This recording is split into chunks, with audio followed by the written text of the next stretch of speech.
আগামী বছর কাদিয়ানিরা ওদের 100 বছর পূর্তি পালন করবে। এখন থেকে আমি বার্তা দিয়ে দিচ্ছি, প্রস্তুত হন সবাই।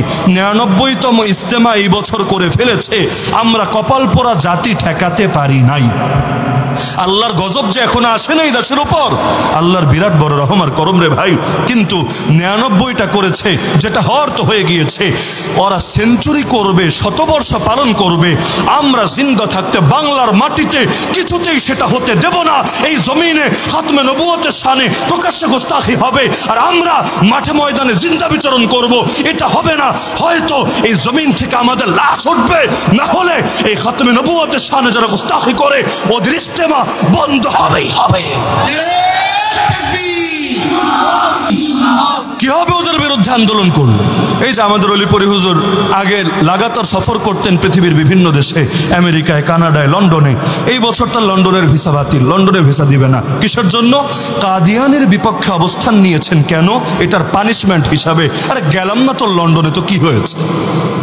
যেই লন্ডনে যাওয়ার জন্য খাতমে নবুয়তের ক্ষেত্রে কাদিয়ানের পক্ষে অবস্থান নিতে হবে, লাগবে না ওই লন্ডন যাওয়া, আমাদের জন্য জান্নাতুল ফেরদাউস নসিবে জুটলেই চলবে। লন্ডন উত্তম না জান্নাত উত্তম? আল্লাহর জন্য যদি দুনিয়াতে কোরবানি দেই, আল্লাহকে এটা পুষিয়ে দিবে না জান্নাতে? অবশ্যই দিবে। সুতরাং খাতমে নবুয়তের আন্দোলনে যখন নামবো, এটা শেষ দেখে ছাড়বো। নাস্তিক্যবাদের বিপক্ষে যখন নামবো, শেষ দেখে ছাড়বো। রক্ত লাগবে, লাগুক। কয়জনের রক্ত লাগবে? রক্ত দেওয়ার জন্য তৈরি আছি, কিন্তু এলোমেলো আন্দোলন করলে কিচ্ছু হবে না, খালি রক্তেই যাবে, কোনো সুফল পাবেন না। যেটাতে নামবো, কাফনের কাপড় গায়ে দিয়ে নামবো। পাকিস্তানে কিভাবে কাদিয়ানীদেরকে কাফের ঘোষণা করা হয়েছিল ইতিহাস পড়ে দেখেন। একসঙ্গে নেমেছে ময়দানে, গুলি চালিয়েছে, ব্রাশ ফায়ার। প্রথম কাতার পড়ে গেছে, তাতে কি? দ্বিতীয় সারি সামনে এগিয়ে এসেছে, আবার ব্রাশ ফায়ার। দ্বিতীয় সারি লাশ পড়ে গেছে, তাতে কি? তৃতীয় সারি সামনে এসেছে। কত মারবে? কয়জনের বুকে গুলি চালাবে? ওরাও তো নিজেদেরকে মুসলমান বলে। আরে ওরাও তো কোনো মুসলমানের সন্তান, কোনো মুসলমানের ভাই, কোনো মুসলমানের আত্মীয়। কয়জনকে মারবে? এক পর্যায়ে হার স্বীকার করতে বাধ্য হয়েছে। আমাদের মতো এমন তো করা উচিত না যে এক কোনায় একটা টিয়ার শেল পড়েছে, মুহূর্তে ময়দানে খালি হয়ে গিয়েছে। আরে পীর সাহেব হুজুর এই বয়সে এসে যদি নিজের কপালে গুলি ছয়ে নিতে পারে, আরে আমি কি রে ভাই, আর তুমি কি? আমরাও পারবো আমাদের বুকটাকে জালেমদের বৃষ্টির মতো আশা গুলির সামনে পেতে দিতে। কি মরতে পারবেন না? মরতে রাজি আছেন না? আল্লাহর কসম, যেদিন মরণ লেখা তার এক মুহূর্তে আগে মালাকুল মাউত এসে জান কবজ করতে পারবে না। শিয়াল কুত্তার মতো বাঁচলেও ঠিক ওই কয়দিনে বাঁচবেন, সিংহের মতো বাঁচলে যেই কয়দিন বাঁচবেন। হায়াত নির্ধারিত, মৌত নির্ধারিত। জন্মেছি পরে, কি কি বিপদ আসতে পারে আর কোন মাটিতে দাফন হবে লেখা হয়েছে বহু আগে। কপালে যদি জেলের ভাত লেখা থাকে, যদি ভাবেন হকের কথা বলবো না, মনে হয় জেলে যাওয়া লাগবে না। কে বলেছে? তখন নিকৃষ্ট নিকৃষ্ট মামলায় ধরে ধরে কারাগারে পাঠিয়ে দেবে। কপালে যা লেখা তা হবেই হবে। তো সব যখন চূড়ান্ত, দালালি আর গোলামের জীবন এখতিয়ারের কোনো দরকার আছে? তো নাস্তিক্যবাদ নিয়ে নামবো, শেষ দেখে ছাড়বো। হিন্দুত্ববাদ নিয়ে নামবো, শেষ দেখে ছাড়বো। আরে ভয় কিসের? আন্দোলন হচ্ছে, আন্দোলন ভালো কথা।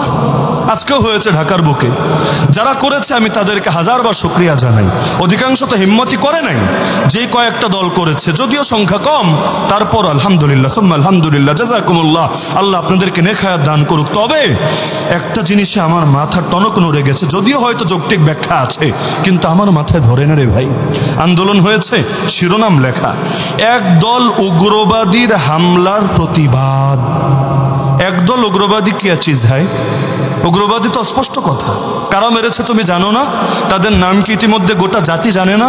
এদের পরিচয় কি মিডিয়াগুলোতে আসে নাই? এটা নিয়ে কোনো সন্দেহ আছে? আমরা তো নিজেরা কাউকে চাপিয়ে দিচ্ছি না। অপরাধী কারা কারা মিডিয়ায় তালিকা দিচ্ছে প্রতিদিন। এটা নিয়ে পত্রপত্রিকায়, টেলিভিশন চ্যানেল রিপোর্ট হচ্ছে। এক উগ্রবাদী কি চিজ হয় রে ভাই? মুসলমান হলে তো ঠিকই নাম নিয়ে বলতে পারো, হুজুর হলে তো ঠিকই 14 গোষ্ঠী ধুয়ে দিতে পারো। একদল উগ্রবাদী কি নামটাই যদি মুখে নিতে ভয় পাও, বিরুদ্ধে অবস্থান কি নিবা আর কতটুকু নিবা এটা বুঝতে তো পিএইচডি করা লাগে না। গোটা একটা জাতি এমন করে কিভাবে? জীবন তো একবার, মরলে তো একবারই মরবো। তো সিংহের মতো মরি না, শিয়ালের মতো হাজার বছর বাঁচার চাইতে সিংহের মতো একদিন বাঁচাই বেশি উত্তম।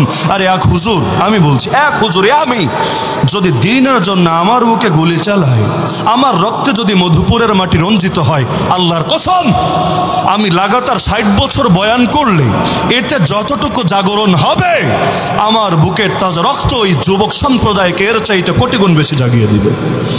পৃথিবীর বুকে কোনো মাটি এমন হয় নাই শহীদানের খুন ছাড়া সেই মাটিতে ইসলামের ফুল ফুটেছে। শাইখুল হাদিস আল্লামা আজিজুল হক রহমতুল্লাহ আলাইহি বলতেন, ইসলাম নামক বৃক্ষের গোড়ায় পানি নয়, বরং রক্ত ঢালতে হয়। যেই জমিনে শহীদের রক্ত ঝরে, ওই জমিনে দুদিন আগে বা পরে ইসলামের ফুল ফোটেই ফোটে। সুতরাং এলোমেলোভাবে কাজ করে লাভ হবে না।